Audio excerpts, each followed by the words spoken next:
Hello BookTube, I'm Jonathan and welcome to Words in Time. Now, if you've been following the channel for a while, you will know that the Hyperion Cantos might just be my favorite sci-fi series of all time.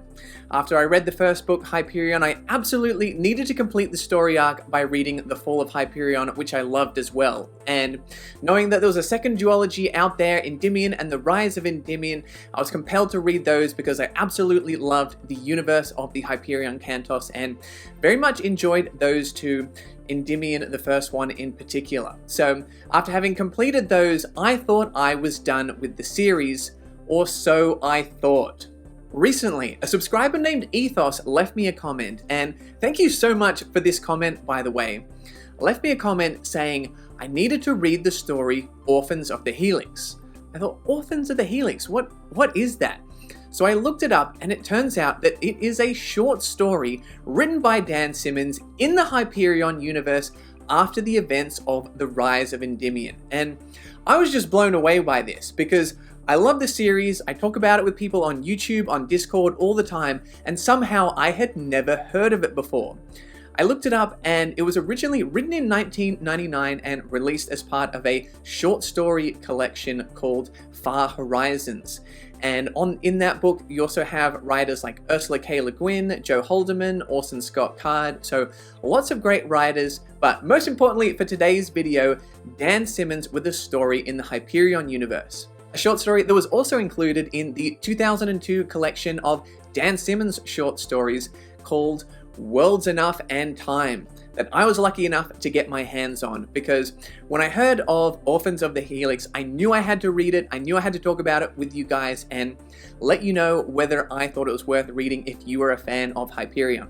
So I'll be letting you know my thoughts on how good I think it is in terms of the quality, how much I enjoy reading it, and how essential I think it is to the Hyperion series, because those two could be two different things. It could be an awesome read, but tenuously connected to Hyperion, or it could actually be quite important to answering some questions in the Hyperion universe, but not very well done. So let's find out whether I recommend it. Starting with the premise, a spoiler-free premise, we follow a large group of humans traveling on a spaceship that encounter Ousters. Ousters are genetically modified humans that have been living outside of the hegemony. And the interaction between these two groups is informed by what happened in the Hyperion and Endymion duologies. So the first thing that I wanted to talk about is that this is quite a hard sci-fi story. This is focused on very interesting things to do with star systems, space travel, technology in terms of communication and weapons. So Hyperion universe entails such a large variety of sci-fi, and if you like some of those harder sci-fi elements, I think you're going to enjoy what is included in Orphans of the Helix. Something else that I enjoyed was some returning concepts from the series, which were some of my favorites.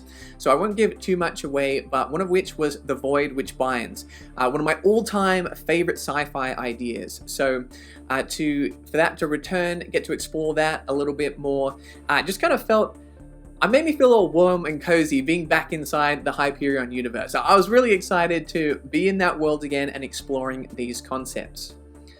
So something else that I was really excited to learn a bit more about was the Ousters.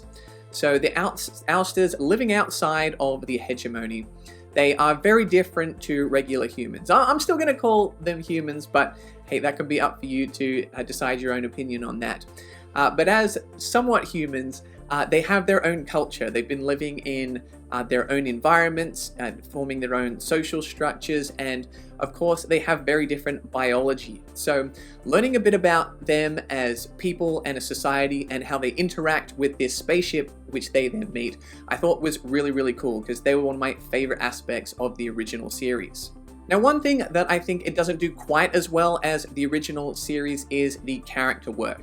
Now, of course, it is only around 50 pages long, so I'm not going to judge it too harshly on its character development, but Hyperion has to be some of the best character work within the genre of sci-fi.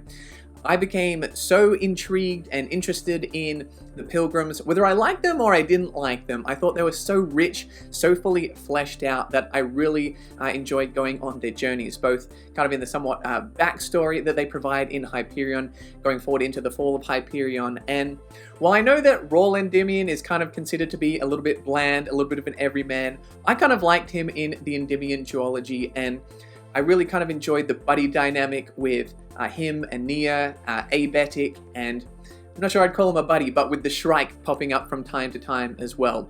Definitely an iconic character from the series, and Father Captain DeSawyer I thought was definitely one of the most complex, possibly the best written character within the Endymion duology. So the characters here are somewhat interesting, but that's not really the main focus and not one of the main things tying this back to the original series.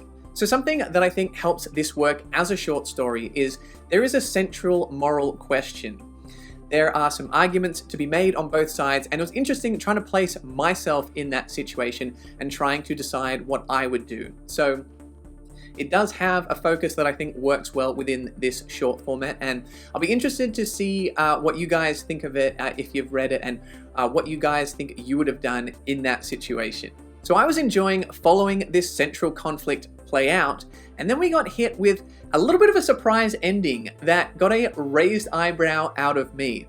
In true Hyperion fashion, I think it probably raised as many questions as it answered, but I did enjoy it. So I'm going to leave that surprise up to you, and I'll be excited to see your reactions to it.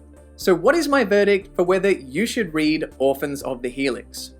Well, when it comes to my own personal enjoyment for the story, I'm going to give that an 8 out of 10. And the reason for that is I think in a short amount of time, it managed to explore some pretty cool sci-fi concepts as well as some rather interesting themes. However, I don't think it did anything mind-blowing or new that really improves or elevates the series as a whole. Now, in terms of the level of necessity for completing or continuing the Hyperion Cantos, I'm going to put that at about a 4 out of 10. I think if you've read the Hyperion Cantos and you stopped, I don't think you should feel cheated, as this is really the key to the whole series. There's no major twist or reveal that completely changes the series, but I think there are some nice tie-ins and a nice few little reveals here and there that might pique your interest, because for me, it was just fun to be back in that world again. The Hyperion universe is definitely one of my favorites that I've read within sci-fi, and I just like being back there in some familiar territory when it comes to some places, some ideas, some people, some concepts, and just reading Dan Simmons' prose is always a delight as well. So there you go, guys. Orphans of the Helix, for me, it wasn't a game changer, but I did think it was worth the read.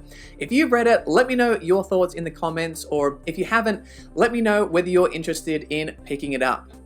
I hope you enjoyed the video. If you did, make sure to like and subscribe, and you can find more sci-fi content over here.